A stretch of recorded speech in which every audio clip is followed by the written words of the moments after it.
Jonas le prophète. Je vous préviens, chers auditeurs, il sera difficile de ne pas se trouver en pays de connaissance devant les sautes d'humeur et les emportements de ce croyant au tempérament impulsif, irritable et têtu. En tout cas, je me sens pour ma part pris à partie par la description sobre mais réaliste que nous donnent les 4 courts chapitres de l'Ancien Testament qui lui sont consacrés. Le livre de Jonas s'ouvre ainsi. La parole de l'Éternel fut adressée à Jonas, fils d'Amittai, en ces mots, « Lève-toi, va à Ninive, la grande ville, et crie contre elle. » Pour ceux qui ont le privilège de connaître l'hébreu, la langue originelle de l'Ancien Testament, ces mots devaient revêtir une toute autre consonance. La parole de l'Éternel fut adressée à M. Colombe, fils de M. Vérité Divine. Comme à l'époque, les noms étaient porteurs des vœux les plus chers des parents, tout laisse supposer que la famille de Jonas comptait parmi les plus pieuses d'Israël. Depuis l'histoire de Noé et du déluge, la colombe a toujours été le symbole du Saint-Esprit. Aussi les parents de Jonas ont-ils sans doute exprimé par ce nom de colombe leur profond désir que leur fils devienne un messager de l'Esprit de Dieu. Or Israël n'avait-il pas grand besoin d'un envoyé du Seigneur inspiré par le Saint-Esprit, puisqu'en ce 8e siècle avant Jésus-Christ, il avait complètement abandonné l'Éternel?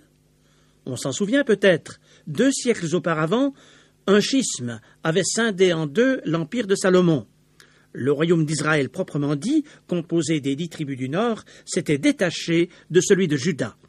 Et alors que cette tribu de Juda témoignait encore de sa foi en continuant de servir l'Éternel au temple de Jérusalem, le royaume du Nord s'était laissé entraîner à l'idolâtrie sous l'impulsion du roi Jéroboam Ier.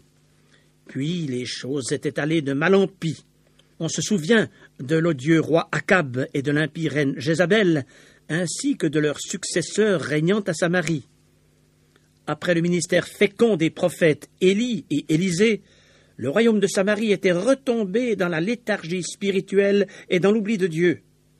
Et soudain, un élan politique pousse le peuple dans un courant de nationalisme effréné, au point que nous lisons, au sujet du roi Jéroboam II, qui accéda au trône en l'an 782, « Il rétablit les limites d'Israël depuis l'entrée de Hamath vers la Syrie, jusqu'à la mer de la Plaine, sans doute la mer Morte, à l'embouchure du Jourdain, selon la parole que l'Éternel, le Dieu d'Israël, avait prononcée par son serviteur Jonas le prophète. » 2 Rois, chapitre 14, verset 25. Jonas avait donc été chargé d'un message de la part de Dieu.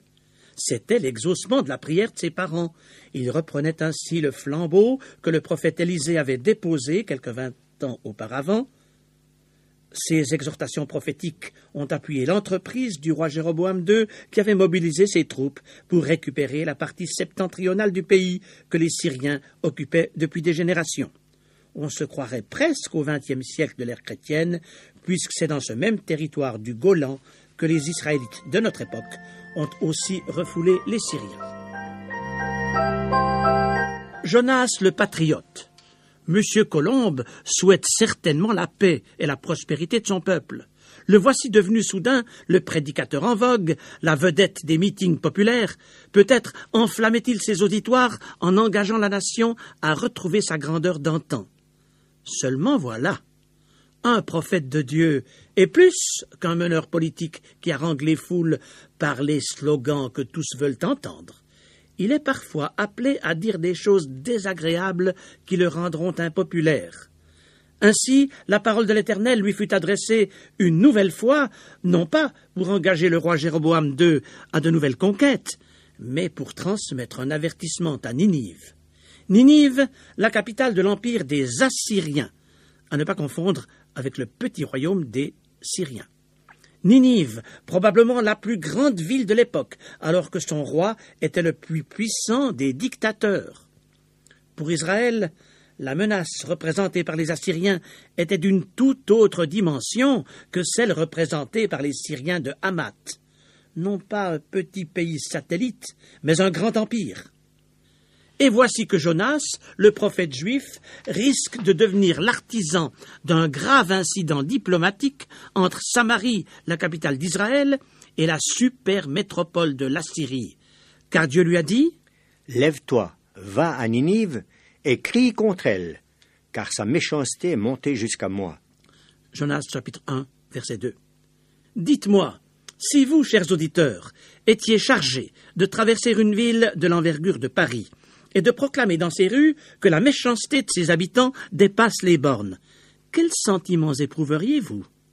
D'autant plus que vous n'auriez ni comité de soutien pour vous appuyer, ni cordon de police pour vous protéger. Vous seriez tout seul pour dire à 1 million de personnes, car c'est là l'estimation fort sérieuse des historiens au sujet de Ninive, votre méchanceté est si grande qu'elle appelle le jugement imminent de Dieu sur votre ville. N'éprouveriez-vous pas un frisson d'angoisse devant cette mission? Ah, même les plus courageux d'entre vous chercheraient par tous les moyens à se défiler devant l'ordre reçu. Mission impossible, diriez-vous. Mais ne croyez-vous pas que Dieu était capable de prendre soin de Jonas, même à Ninive, et de l'employer là? La suite du récit le prouvera. Mais pour l'instant, Jonas n'en veut rien. Il a des raisons supplémentaires pour s'esquiver. De nature pessimiste, il pèse le pour et le contre avant d'entreprendre quoi que ce soit. Il a donc calculé à l'avance les conséquences possibles d'une telle proclamation. Il prévoit les pires ennuis qui ne manqueront pas de lui arriver. S'il crie sur les places de Ninive à la méchanceté de ses habitants, la police ne tardera pas à l'arrêter et à l'incarcérer. Et si, au contraire, des Ninivites se mettent soudain à le prendre au sérieux et se repentent de leur faute, Dieu ne leur pardonnera-t-il pas? Or, vous le lirez dans 2 Rois 14, versets 26 à 27, l'Éternel venait de prouver sa miséricorde envers les 10 tribus du Nord qui pourtant ne méritaient rien, au point de leur assurer une extension territoriale. Alors, Dieu n'est-il pas capable de faire aussi grâce à Ninive, l'ennemi numéro 1 d'Israël, dont le potentiel militaire dépasse l'imagination? Et dans ce cas, la grande Assyrie ne va-t-elle pas faire du royaume de Samarie une bouchée? Non, M. Colomb est un fervent patriote. Il n'ira pas exhorter ses ennemis à la repentance pour que bien résulte. Dieu n'a qu'envoyé quelqu'un d'autre. Il s'en ira donc. Il partira le plus loin possible, là où personne ne pourra ni le reconnaître ni le poursuivre. Il ira au bout du monde s'il le faut. Et ce bout du monde, qu'on appellerait aujourd'hui Tahiti, l'Alaska ou les Malouines, se nommait alors Tarsis, en Espagne. Et voilà pourquoi M. Colomb quitte sa paisible Galilée pour se rendre à l'agence touristique du port de Jaffo, aujourd'hui Jaffa. Il y retient sa place à bord d'un navire qui, auquel aubaine, est justement en partance pour l'extrême Occident. Nous lisons verset 3. Il paya le prix du transport et s'embarqua pour aller avec les passagers à Tarsis, loin de la face de l'Éternel. Jonas, qui n'est pas accouru moyen, semble-t-il, a payé son billet pour s'embarquer à bord de ce qui n'est pas un transatlantique, mais tout de même un transméditerranéen. Ah, peut-être le savez-vous par expérience, chers amis à l'écoute. Lorsqu'on veut désobéir à Dieu, on trouve toujours l'argent nécessaire pour se soustraire à son devoir, d'époux ou d'épouse, d'enfants ou de parents, d'employés ou de patrons. Pour Jonas, la facture sera salée, comme nous le verrons la prochaine fois. Oui, chers auditeurs, il n'y a pas que les adolescents qui font des fugues.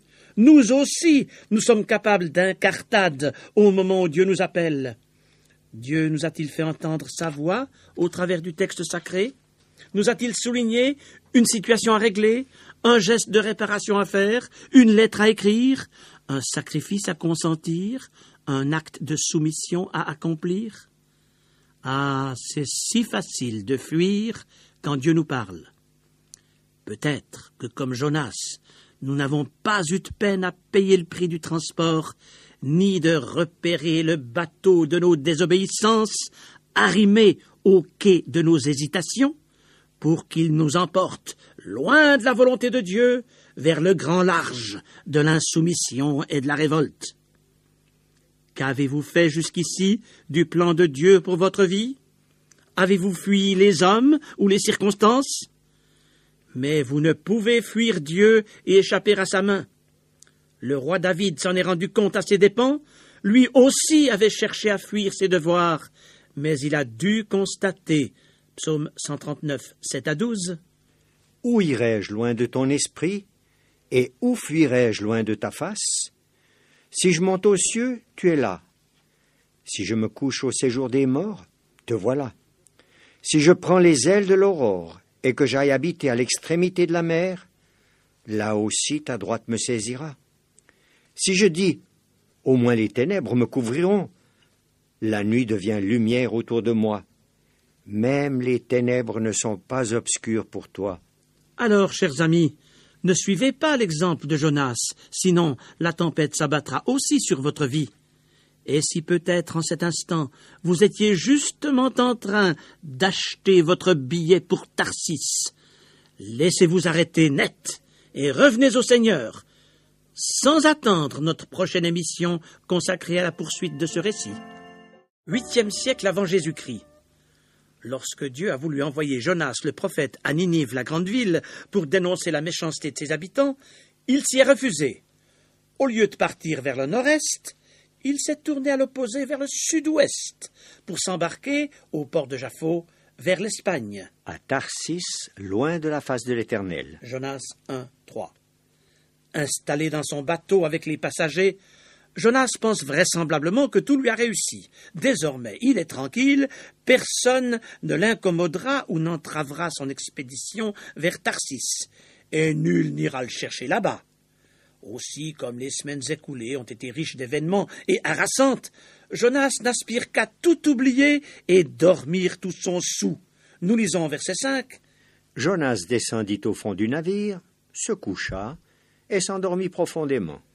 L'homme propose, mais Dieu dispose. Et Dieu n'est pas embarrassé dans le choix des moyens pour arrêter l'homme sur la voie de la perdition. Aussi pour Jonas, la traversée de la Méditerranée n'aura-t-elle rien d'une croisière paisible? Verset 4.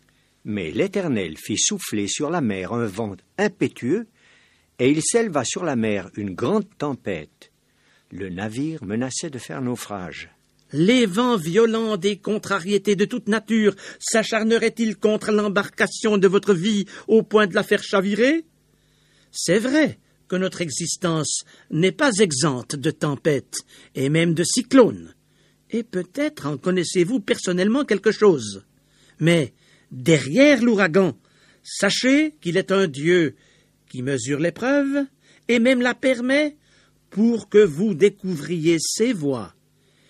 Et c'est bien ce que Jonas l'obstiné ne voulait pas comprendre. Écoutons le psalmiste dépeindre le Créateur. Il s'avance sur les ailes du vent, il fait des vents ses messagers. Psaume 104, 3 à 4. Je m'explique. Peut-être que derrière cette maladie, ce deuil, cette épreuve familiale, ce conflit professionnel ou même cette perte d'emploi, soufflent des vents qui sont les messagers de l'Éternel. Ne cherchez donc pas à vous débattre devant l'ouragan, et au lieu de vous regimber ou de vous cabrer, regardez par la foi au-dessus des nuages, recherchez les causes de la force des vents et sondez l'amour de celui qui siège au-dessus des cieux. Jonas, quant à lui, ne se préoccupait guère ni de la cause ni du dénouement de la tempête. Malgré le déchaînement des éléments, il avait réussi à s'endormir profondément dans la cale du navire. Non seulement il ne voulait entendre ni l'orage, ni le craquement des poutres du bateau, mais il faisait la sourde oreille à la voix de sa conscience. Cependant, le Dieu qui aura pitié de Ninive, et qui vient d'avoir une fois de plus pitié d'Israël, a aussi pitié de Jonas. Il lui a tout d'abord envoyé le pilote du navire pour le réveiller. « Pourquoi dors-tu? Lève-toi, invoque ton Dieu. Peut-être voudra-t-il penser à nous, et nous ne périrons pas. » Verset 6. On peut se le demander, comment se faisait-il que ce pilote, à qui il appartenait pourtant de tenir le gouvernail dans les flots en démence, ait quitté son poste de commande pour descendre dans la cale et secouer le seul des passagers que la tempête n'avait pas affolé? C'est que, Dans son expérience d'homme de mer, ce pilote s'était bien rendu compte que ce cyclone exceptionnel dépassait en ampleur les ouragans ordinaires et qu'il n'avait plus affaire à un caprice de la météo, mais à un acte délibéré d'un Dieu inconnu mais souverain, devant qui nul ne pouvait résister. Matelots et passagers n'avaient-ils pas chacun invoqué son Dieu sans effet? Verset 5. N'avaient-ils pas jeté la cargaison par-dessus bord pour alléger le navire? Et tout cela pour rien, puisque le péril n'avait fait qu'augmenter? Et surtout, lorsqu'on avait jeté le sort pour savoir pourquoi ce malheur allait s'abattre sur eux tous, le sort n'était-il pas tombé sur Jonas, l'énigmatique passager qui s'obstinait à dormir quand tout le monde s'agitait pour sauver sa peau? Aussi Jonas dut-il faire face à un interrogatoire serré, versets 8 et 9. Dis-nous qui nous attire ce malheur. Quelles sont tes affaires, et d'où viens-tu? Quel est ton pays, et de quel peuple es-tu? Il leur répondit, Je suis hébreu, et je crains l'Éternel, le Dieu des cieux, qui a fait la mer et la terre. Poussé à bout, Jonas confesse même à ses compagnons d'infortune qu'il fuit le Dieu des cieux parce qu'il l'a chargé d'une mission impossible. Aussi insiste-t-il auprès de lui, versets 10 et 11. Pourquoi as-tu fait cela? Que te ferons-nous pour que la mer se calme envers nous? Car la mer était de plus en plus orageuse.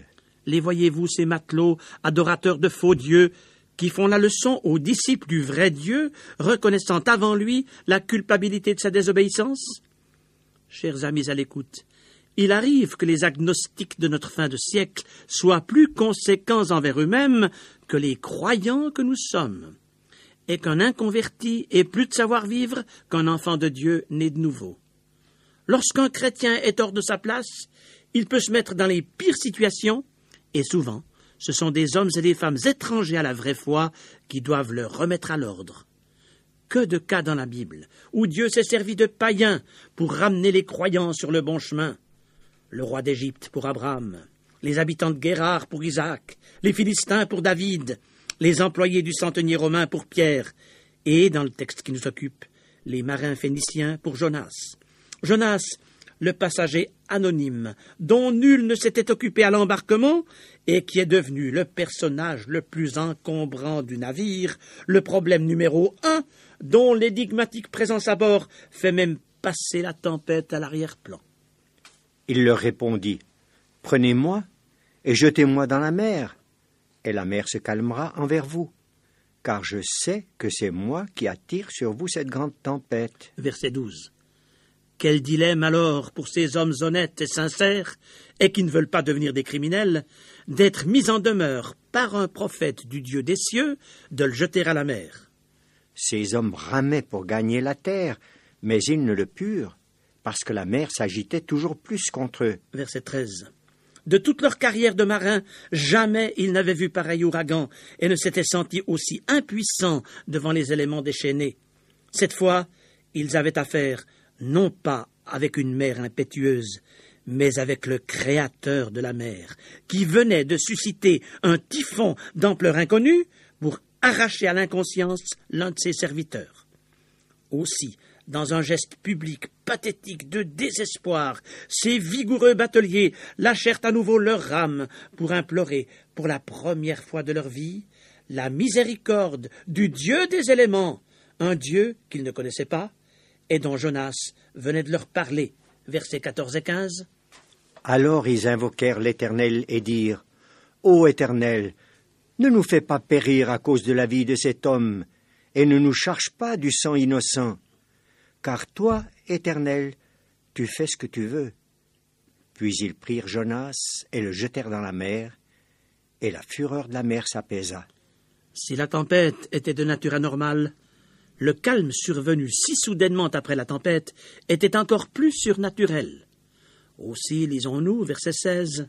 Ces hommes furent saisis d'une grande crainte de l'Éternel, et ils offrirent un sacrifice à l'Éternel et firent des vœux.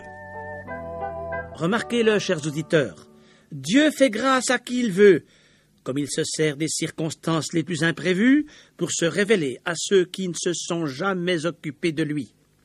Nous vivons une époque où beaucoup de nos contemporains réfléchissent et recherchent les causes cachées des événements qui nous bouleversent tous.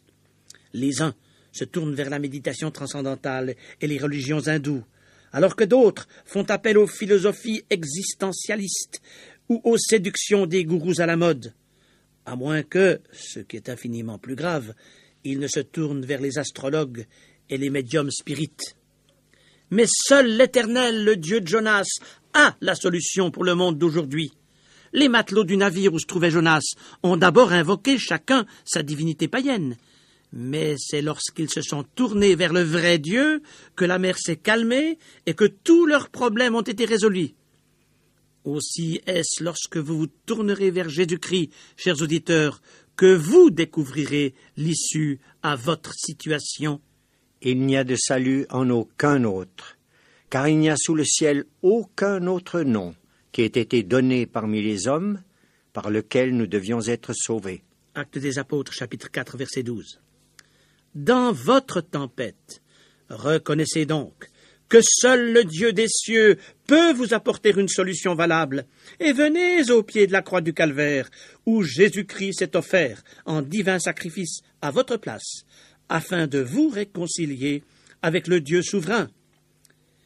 Mais si ce Dieu souverain s'est occupé des compagnons d'infortune de Jonas, il n'allait pas pour autant abandonner à son sort celui qui avait été son serviteur. Jeté par-dessus bord et livré aux vagues en démence, Jonas va être délivré par le Seigneur de la manière la plus inattendue et la plus spectaculaire. De quoi nous rendre tous impatients de méditer ensemble la suite de ce récit biblique lors de notre prochaine émission. Mais de quoi aussi me permettre de conclure aujourd'hui, chers auditeurs, en vous posant la question. Vous êtes-vous reconnus dans l'entêtement et la fuite obstinée de Jonas, le prophète désobéissant? Eh bien, sachez que la grâce de Dieu n'est pas épuisée envers vous. Alors, cessez de jouer avec votre Créateur. Laissez-vous arrêter aujourd'hui même et venez à Jésus-Christ, le Sauveur, qui est toujours prêt à vous accueillir. Tour à tour, Jonas apparaît dans le texte biblique comme un patriote fanatique, un prophète obstiné, un calculateur méfiant, mais surtout comme un croyant inconséquent, fuyant la mission que Dieu lui a confiée.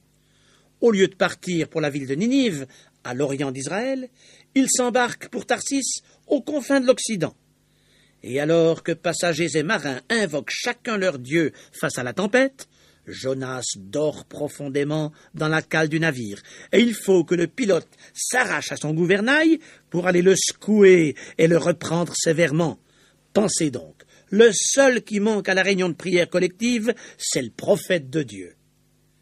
Comparaissant devant tous, Jonas est alors contraint d'avouer « Je sais que c'est moi qui attire sur vous cette grande tempête. Prenez-moi et jetez-moi dans la mer, et la mer se calmera envers vous. » Jonas 1, verset 12. Comme devant les sautes du vent, le navire devient toujours plus incontrôlable, les marins se résignent à jeter Jonas par-dessus bord. Et soudain, un calme plat succède au cyclone, tant et si bien que ces païens offrent spontanément des sacrifices à l'Éternel. Cependant, si pour ces inconvertis la réunion d'évangélisation s'est terminée, l'expérience de sanctification ne fait que commencer pour Jonas. Pour les occupants du navire, il vient de disparaître, englouti dans les flots houleux, irrémédiablement perdu. Cependant, il n'est pas perdu pour Dieu, qui a tout prévu, à commencer par le cercueil mobile et organique qui va le préserver de la fureur des vagues pendant 3 jours et le ramener au rivage et à la vie. L'Éternel fit venir un grand poisson pour engloutir Jonas, et Jonas fut dans le ventre du poisson 3 jours et 3 nuits. Chapitre 2, verset 1. Un miracle tellement extraordinaire que le Seigneur Jésus lui-même s'est saisi de cet épisode historique pour prophétiser le plus grand des miracles survenus sur la terre au cours des âges. Évangile selon Matthieu, chapitre 12, verset 40. De même que Jonas fut 3 jours et 3 nuits dans le ventre d'un grand poisson, de même le Fils de l'homme sera 3 jours et 3 nuits dans le sein de la terre. Autrement dit, comme Jonas a survécu durant 3 jours et 3 nuits dans l'estomac d'un monstre marin et dans les profondeurs de la Méditerranée, le soleil se couchera et se lèvera 3 fois entre le moment où Jésus, le Fils de l'homme, sera condamné et crucifié et celui où il sera déclaré Fils de Dieu avec puissance par sa résurrection d'entre les morts. Épître aux Romains, chapitre 1er, verset 4. S'il est un récit biblique qu'on a taxé de légende pieuse, c'est bien celui-ci.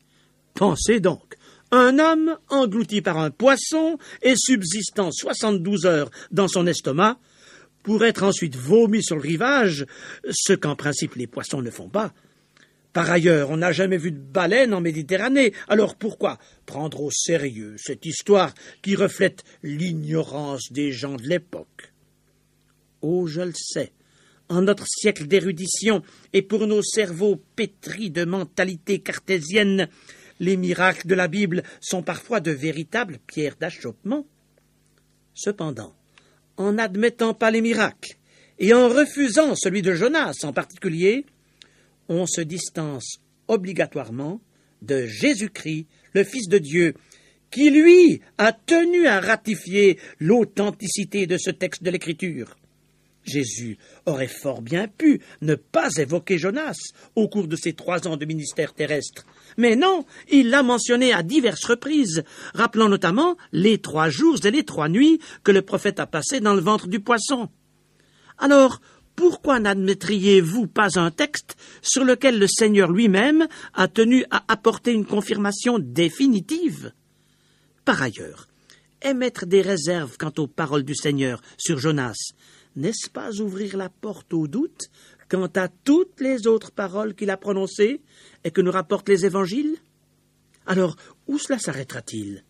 Ne pas croire aux évangiles, c'est se dissocier des apôtres, et c'est porter un discrédit grave sur toute la révélation divine de la Genèse à l'Apocalypse. Et si vous vous privez du solide fondement biblique, vous n'aurez jamais accès à la paix du cœur, puisque seule la parole de Dieu peut vous communiquer l'assurance de votre salut éternel. C'est pourquoi, ne vaut-il pas la peine d'aborder le problème sous un autre angle?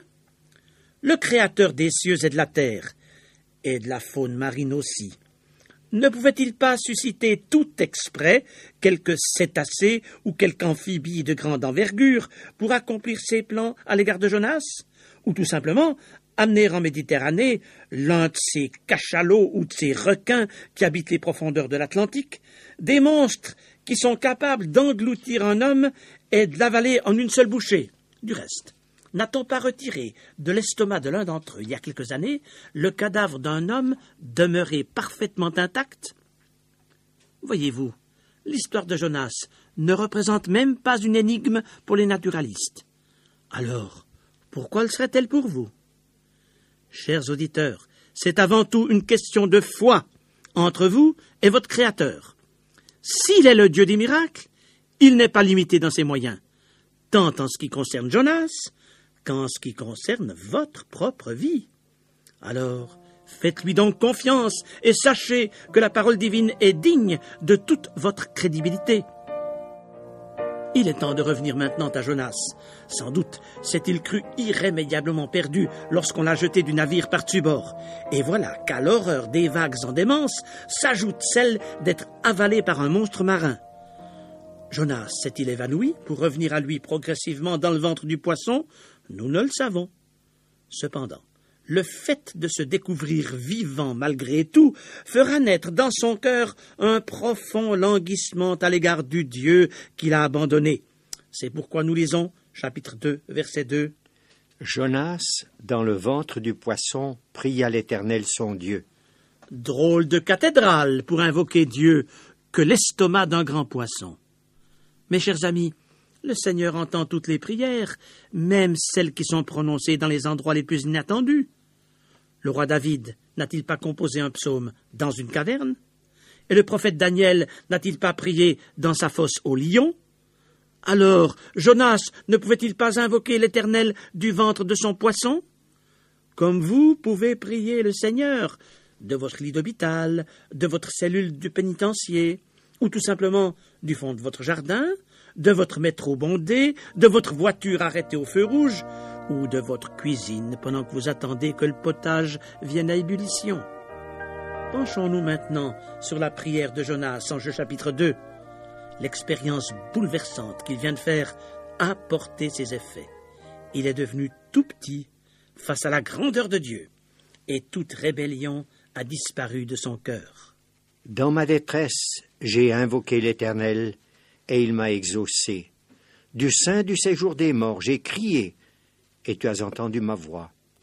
Tu m'as jeté dans l'abîme, dans le cœur de la mer, et les courants d'eau m'ont environné. Toutes tes vagues et tous tes flots ont passé sur moi. Je disais, je suis chassé loin de ton regard. Les eaux m'ont couvert jusqu'à m'ôter la vie. L'abîme m'a enveloppé. Je suis descendu jusqu'aux racines des montagnes. Les barres de la terre m'enfermaient pour toujours. Versets 2 à 7. Jonas est probablement le seul homme qui ait connu l'abîme, le cœur de la mer, les racines des montagnes, les barres de la terre. Pour lui, ce n'était pas simplement de la poésie lorsqu'il a crié à Dieu « Toutes tes vagues et tous tes flots ont passé sur moi. » Mais sa prière a très vite évolué en un cantique de louange. « Tu as entendu ma voix, et tu m'as fait remonter vivant de la fosse, Éternel mon Dieu. Je verrai encore ton saint temple. Quand mon âme était abattue au-dedans de moi, je me suis souvenu de l'Éternel, et ma prière est parvenue jusqu'à toi dans ton saint temple. Pour moi, je t'offrirai des sacrifices avec un cri d'action de grâce, j'accomplirai les vœux que j'ai faits. » Pour Jonas, il a fallu la tempête et le grand poisson pour le rappeler à l'ordre. Il a reconnu ses erreurs, il a confessé ses fautes, il est revenu à l'Éternel. Désormais, il remplit les conditions pour que Dieu l'arrache à la perdition. Verset 11. L'Éternel parla au poisson, et le poisson vomit Jonas sur la terre. Et maintenant, Jonas est prêt pour entendre un nouvel appel de Dieu, ou plutôt pour que Dieu lui rappelle sa mission initiale. Chapitre 3, verset 1.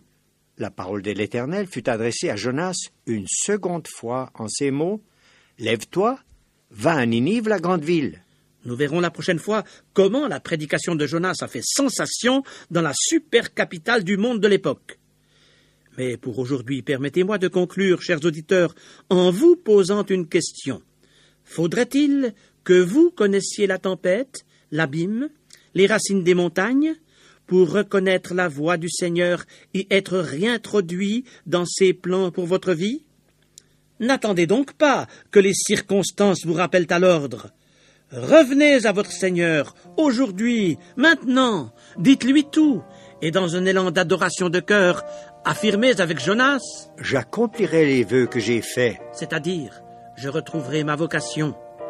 Puis affirmez avec lui, en partageant sa conviction, « Le salut vient de l'Éternel. » Comme nous l'avons vu précédemment, chers amis à l'écoute, Jonas le prophète a fui la mission que Dieu lui avait confiée. Au lieu de partir pour la ville de Ninive, en Assyrie, il s'est embarqué pour l'Espagne. Et lorsque la tempête a éclaté, il savait fort bien qu'il en était la cause, ce qui ne l'a pas empêché de descendre dans la cale du navire et de s'y endormir profondément. Il faudra que les matelots interviennent et le jettent par-dessus bord, qu'un monstre marin l'engloutisse, pour qu'enfin Jonas se mette à réfléchir, à prier et à revenir à Dieu. Le corps de Jonas était trop coriace pour que le grand poisson le digère. Après 3 jours, il a été rejeté sur le rivage. Le voyez-vous, ce prophète que les foules avaient précédemment acclamé, englué de la salive et des sucs gastriques du mastodonte qui vient de le vomir? Peut-être qu'en rassemblant ses esprits après son incroyable aventure, il tente de se sécher au soleil. Jonas n'est ni fier ni sûr de lui. La grandeur de Dieu l'a rendu tout petit. Maintenant seulement, il est disposé à écouter la voix de son Dieu. La parole de l'Éternel fut adressée à Jonas une seconde fois en ces mots, « Lève-toi, va à Ninive, la grande ville, et proclame-y la publication que je t'ordonne. » Chapitre 3, versets 1 à 2. Le message de Dieu n'a pas changé, mais le messager a changé. Les hommes de Ninive sont toujours aussi méchants, mais les préjugés de Jonas à leur égard sont tombés. la grâce de Dieu s'est manifestée pour lui dans les profondeurs de la mer, aussi ne peut-il plus s'opposer à être son porte-parole sur la terre. Il ira donc à Ninive. Beaucoup plus tard, l'apôtre Pierre écrira « Humiliez-vous donc sous la puissante main de Dieu, afin qu'il vous élève au temps convenable. » Premier épître de Pierre, chapitre 5, verset 6. Jonas a vu la puissante main de Dieu dans sa vie. Il a été profondément humilié. Il remplit donc les conditions requises pour devenir le plus puissant prédicateur de son temps, l'instrument du plus formidable réveil enregistré dans l'histoire. Un réveil dont les effets immédiats ont même dépassé celui de la Pentecôte à Jérusalem lorsque le Saint-Esprit est descendu sur les premiers disciples. Pour Jonas, plus rien d'autre ne compte que d'obéir à l'ordre de Dieu. Aussi part-il sans hésiter pour la capitale des Assyriens, chapitre 3, verset 3. Or, Ninive était une très grande ville de 3 jours de marche. Jonas fit d'abord dans la ville 1 journée de marche. Historiens et archéologues s'accordent pour dire qu'il fallait 3 jours pour faire le tour de Ninive. Le boulevard circulaire qui constituait son enceinte intérieure était la grande artère où se donnaient rendez-vous les magistrats, où siégeaient les tribunaux, où se traitaient les affaires importantes. Peut-être Jonas a-t-il voulu éviter le contact avec les autorités. De toute manière, il a traversé la ville de part en part, proclamant de toute la force de ses poumons « Encore 40 jours, et Ninive est détruite. » Or, fait surprenant, toute la population a prêté attention à sa prédication. Les gens de Ninive crurent à Dieu, ils publièrent un jeûne et se revêtirent de sacs, depuis les plus grands jusqu'aux plus petits. La chose parvint au roi de Ninive, il se leva de son trône, ôta son manteau, se couvrit d'un sac et s'assit sur la cendre. Et il fit faire dans Ninive cette publication, par ordre du roi et de ses grands, que les hommes et les bêtes, les bœufs et les brebis ne goûtent de rien, ne pèsent point et ne boivent point d'eau, que les hommes et les bêtes soient couverts de sacs, qu'ils crient à Dieu avec force, et qu'ils reviennent tous de leurs mauvaises voies et des actes de violence dont leurs mains sont coupables. Versets 5 à 8. Je le rappelle, Ninive était une fort grande ville. La Bible nous dit qu'elle comptait 120 000 enfants en bas âge. Jonas 4, 11. Les historiens qui ont estimé sa population à environ 1 million d'habitants n'ont donc rien exagéré. Pourtant, les Ninivites ont tous été secoués par un profond mouvement de l'Esprit de Dieu, les poussant à la repentance. Les voyez-vous, ces chefs militaires, ces magistrats, ces grandes dames de la cour, ces princes et même ce roi, abandonnant leurs vêtements de pourpre et de fin lin pour revêtir des sacs? Ah, je me demande comment ils ont pu trouver des sacs en suffisance pour en avoir assez pour tous les habitants de la ville et même pour en couvrir encore les bœufs et les brebis. J'essaye de me représenter tel commerçant vidant son sac de blé pour s'affubler comme tout le monde de cet accoutrement, signe d'humiliation et de deuil. Et pensez donc, pas un homme, pas une femme, pas un enfant, pas un vieillard, pas un esclave, pas un chef qui se permette d'avaler une bouchée de mil ou une gorgée d'eau. Et quel travail d'empêcher tous les animaux de brouter ou de s'abreuver. Bientôt, au mugissement des bœufs et au bêlement des brebis privés de fourrage et d'eau, se mêle une plainte languissante et toujours plus forte, puisqu'à l'époque, les lamentations s'élevaient sur les sons les plus aigus. Chacun pleure, chacun prie, chacun supplie, chacun demande pardon. Tous les Ninivites se cramponnent à un seul espoir. Qui sait si Dieu ne reviendra pas et ne se repentira pas, et s'il ne renoncera pas à son ardente colère, en sorte que nous ne périssions point. Verset 9. Alors, pensez-vous que Dieu allait demeurer indifférent devant un tel repentir collectif et qu'il allait faire de la sourde oreille à cette prière articulée par tant de milliers de Ninivites? Lorsque la corruption des villes de Sodome et de Gomorrhe avait atteint sa cote d'alerte, Dieu les avait frappés du ciel. Lorsque le roi Hérode, persécuteur des premiers chrétiens, poussera le blasphème jusqu'à défier le Très-Haut, Dieu le frappera net. Mais lorsqu'un homme, une ville ou un pays s'amende de ses fautes, Dieu n'est-il pas prêt à lui pardonner? Ce que je désire, est-ce que le méchant meure? Dit le Seigneur l'Éternel. N'est-ce pas qu'il change de conduite et qu'il vive? Si le méchant revient de sa méchanceté et pratique la droiture et la justice, il fera vivre son âme. S'il ouvre les yeux et se détourne de toutes les transgressions qu'il a commises, il vivra, il ne mourra pas. Car je ne désire pas la mort de celui qui meurt, dit le Seigneur l'Éternel. Convertissez-vous donc et vivez. Vous lirez ces versets dans Ézéchiel chapitre 18. La repentance des Ninivites fut unanime, profonde, sincère. Or, tout réveil véritable commence par la repentance. Ce fut donc vraisemblablement le plus grand réveil de l'histoire. Le Seigneur Jésus l'a du reste cité en exemple lorsqu'il s'adressait aux scribes et aux pharisiens qui n'avaient pas cru en lui. Les hommes de Ninive se lèveront au jour du jugement avec cette génération et la condamneront parce qu'ils se repentirent à la prédication de Jonas. Et voici, il y a ici plus que Jonas. Matthieu 12, 41. Non, il aurait été inconcevable que Dieu reste indifférent devant cette contrition collective. Celui qui avait accueilli un David repentant après qu'il avait commis adultère, celui qui a prolongé le règne de l'impie roi Akab dès qu'il s'est humilié devant lui, ou celui qui a fait grâce à l'odieux roi Manassé lorsqu'il lui a demandé pardon, n'allait-il pas tendre sa main de grâce vers tous ces Ninivites à genoux devant lui? Nous lisons au chapitre 3, verset 10. Dieu vit qu'ils agissaient ainsi et qu'ils revenaient de leur mauvaise voie. Alors Dieu se repentit du mal qu'il avait résolu de leur faire, et il ne le fit pas. Ainsi, la grâce divine s'est étendue sur ces centaines de milliers d'habitants. Et ce n'est pas la seule fois dans l'Écriture où Dieu accorda, suite à la repentance, un sursis, une possibilité de survie, une prolongation de l'opportunité pour se convertir. Des siècles plus tard, l'apôtre écrira « La miséricorde triomphe du jugement. » Jacques 2, 13. Un principe qui demeure valable encore aujourd'hui. La repentance demeure néanmoins la condition indispensable pour que Dieu manifeste sa miséricorde envers les perdus et accorde un réveil au sein de notre société matérialiste et indifférente à son égard. Mais comme à Ninive, il faut que l'homme soit d'abord convaincu de péché et consente à s'humilier devant Dieu. Alors seulement découvrira-t-il comment Dieu est venu à sa rencontre, comment il a donné son Fils unique pour porter la culpabilité de son péché sur la colline de Golgotha, et comment son sang expiatoire versé à la croix peut le réconcilier avec Dieu. Il y a 2700 ans, Dieu a patienté avec les Ninivites, leur fournissant, par la prédication de Jonas, une dernière occasion de s'amender de leurs fautes. Or, en notre fin de siècle, Dieu patiente encore avec l'humanité. Il consent à surseoir à un jugement, pourtant inévitable, parce qu'il ne souhaite pas le malheur des hommes, car il les aime tous.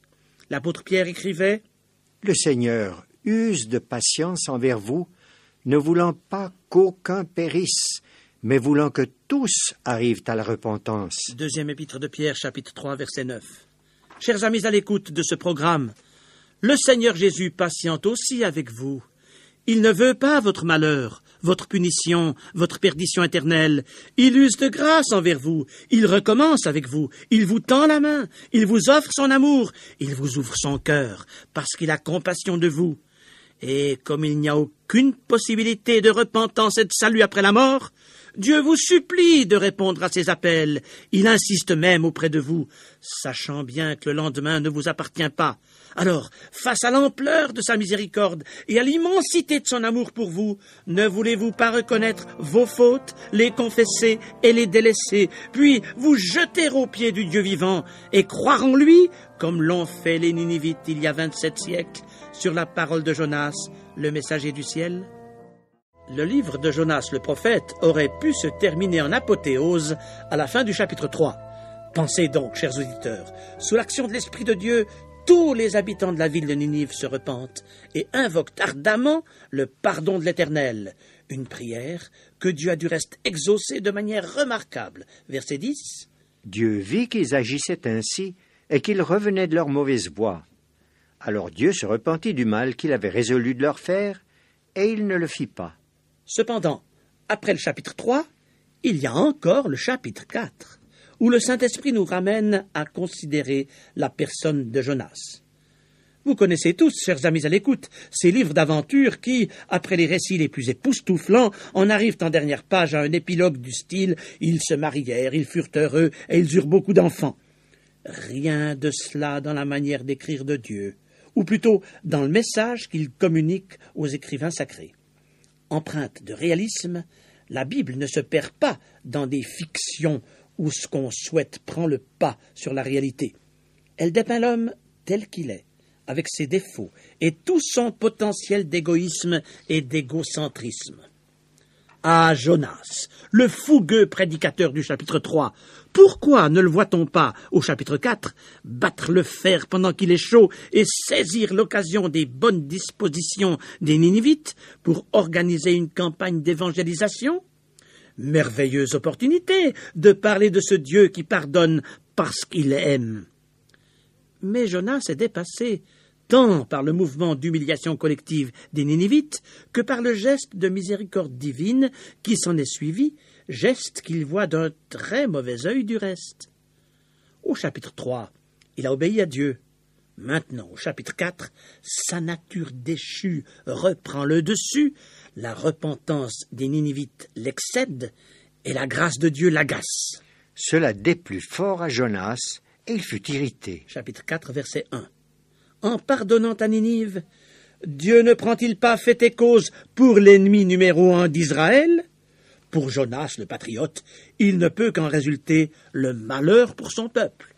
Or Jonas, qui pense savoir mieux que Dieu, l'accuse directement dans une prière revendicatrice où tout tourne autour de sa petite personne. Ah, Éternel, n'est-ce pas ce que je disais quand j'étais encore dans mon pays? C'est ce que je voulais prévenir en fuyant à Tarsis, car je savais que tu es un Dieu compatissant et miséricordieux, lent à la colère et riche en bonté, et qui te repent du mal.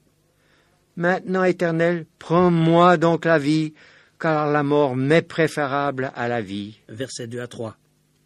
Jonas n'est pas le premier serviteur de Dieu à sombrer dans la dépression et le désespoir au point de réclamer la mort. Et hélas, il ne sera pas le dernier non plus. Pensons à Moïse, désespéré par la désobéissance des Israélites adorant le veau d'or. Exode 32. À Josué, atterré après la défaite d'Aï. Josué 7. Ou à Élie, découragé par la menace de Jézabel. 1 Roi 19. Ici, Jonas préfère mourir plutôt qu'assister en spectateur impuissant à la restauration spirituelle de Ninive. Et finalement, il aura l'air de quoi devant l'opinion publique, lui qui a annoncé la destruction de la ville au bout de 40 jours? Pour Dieu, Ninive n'est plus un problème, c'est Jonas qui est devenu le problème. Aussi s'approche-t-il de lui, verset 4. Fais-tu bien de t'irriter? Les connaissez-vous, ces croyants égocentriques qui parfois s'enveloppent d'une carapace pour ne pas regarder les choses en face et qui surtout font taire la voix de leur conscience? Jonas escompte peut-être que l'Éternel revienne sur sa décision d'épargner Ninive, comme si Dieu était un homme capable de changer d'avis comme nous. Aussi, lisons-nous verset 5. Jonas sortit de la ville et s'assit à l'orient de la ville. Là, il se fit une cabane et s'y tint à l'ombre, jusqu'à ce qu'il voie ce qui arriverait dans la ville.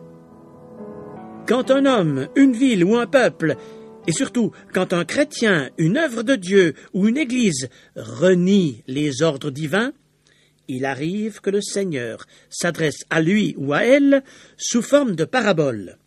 Les prophètes ont utilisé cette méthode pour reprendre Israël de ses désobéissances. Le Seigneur l'a abondamment employé dans les évangiles et encore dans l'Apocalypse à l'égard de ceux qui refusent de se repentir. Est-ce étonnant alors que le Créateur, qui avait déjà suscité une tempête exceptionnelle et un grand poisson pour parler à Jonas, veuille maintenant utiliser de nouvelles leçons de choses pour toucher sa conscience? Il est là, ce croyant pétri d'égoïsme, passif au moment où Ninive aurait probablement le plus grand besoin d'un conducteur spirituel. Il se tient à l'ombre de sa cabane, replié sur lui-même. Il se berce à la musique enchanteresse de ses raisonnements trompeurs, et il attend au lieu d'agir. Mais Dieu ne le fera pas attendre longtemps. Verset 6. L'Éternel Dieu fit croître un ricin qui s'éleva au-dessus de Jonas pour donner de l'ombre à sa tête et pour lui ôter son irritation. Jonas éprouva une grande joie à cause de ce ricin. Jonas veut se mettre à l'ombre, et d'abord il semble que Dieu entend combler ce désir en faisant croître en un temps record un ricin aux larges feuilles qui apporte un ombrage bienfaisant sur sa tête. Mais le cours de psychologie divine pour Jonas n'est pas terminé. Le lendemain, à l'aurore, Dieu fit venir un ver qui rongea le ricin, et le ricin sécha. Au lever du soleil, Dieu fit souffler un vent chaud d'Orient, et le soleil frappa la tête de Jonas, au point qu'il tomba en défaillance. Il demanda la mort et dit, « La mort m'est préférable à la vie. » Versets 7 et 8. Toutes les réactions de Jonas sont démesurées. Il a éprouvé des transports d'enthousiasme lorsque le ricin a projeté de l'ombre sur sa tête, et maintenant que le buisson a séché et que, soleil et sirocco aidant, il a un peu mal à la tête, il demande la mort. Mais Dieu s'approche de lui, verset 9. « Jonas, fais-tu bien de t'irriter à cause du ricin ?» Il répondit, « Je fais bien de m'irriter jusqu'à la mort. » Jonas est convaincu d'avoir raison. Et quand on croit avoir raison, on croit forcément que tous les autres ont tort, y compris Dieu. Jonas est têtu, il est fâché, parce que rien n'a marché comme il l'entendait. Il en veut à tout et à tous. Au ricin, à l'insecte qui l'a rongé, au vent du sud qui l'a indisposé, au soleil qui l'a rendu malade, aux Ninivites qui n'auraient pas dû se repentir, et surtout à Dieu qui n'aurait pas dû leur faire grâce.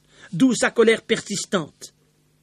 Cependant, quand nous nous irritons, nous avons toujours tort. L'Écriture sainte le précise. La colère de l'homme n'accomplit pas la justice de Dieu. Jacques 1, 20. Or ce principe, Jonas ne l'admet pas. Le monde peut se désagréger autour de lui, tout le laissera indifférent.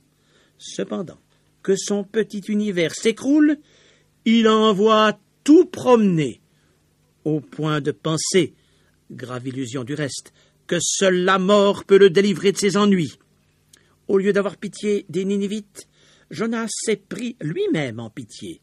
Et quand on se prend soi-même en pitié, on montre qu'on n'a rien compris à l'amour de Dieu en faveur du monde. C'est bien là, du reste, le thème fondamental de l'enseignement qui se dégage de ce court livre de la Bible, et surtout de sa conclusion, où l'Éternel s'adresse à Jonas. Tu as pitié du ricin qui ne t'a coûté aucune peine et que tu n'as pas fait croître, qui est né dans une nuit et qui a péri dans une nuit. Et moi, je n'aurais pas pitié de Ninive, la grande ville, dans laquelle se trouvent plus de 120 000 hommes qui ne savent pas distinguer leur droite de leur gauche. Donc des enfants en bas âge. Et des animaux en grand nombre. Jonas, ne comprends-tu pas? Le Dieu d'amour attache même de l'importance aux 120 000 bébés et aux innombrables animaux de Ninive, et il veut les épargner. Ne vois-tu pas, Jonas, qu'ils ne sont pas, eux, responsables de la méchanceté de la ville? Personne n'y avait pensé, et surtout pas toi. Mais moi, l'Éternel, je ne les ai pas oubliés. J'ai pitié d'eux parce que je les aime, et je ne veux pas non plus le malheur de Ninive. J'ai donc décidé de lui accorder un sursis. Oh, ce ne sera qu'un sursis, car dans 150 ans, le péché de Ninive sera jugé, et elle succombera au coup de butoir de l'armée babylonienne qui la détruira entièrement. J'en inspirerai la prédiction à Naoum, un prophète que je susciterai au moment voulu, et qui reprendra ta mission, Jonas.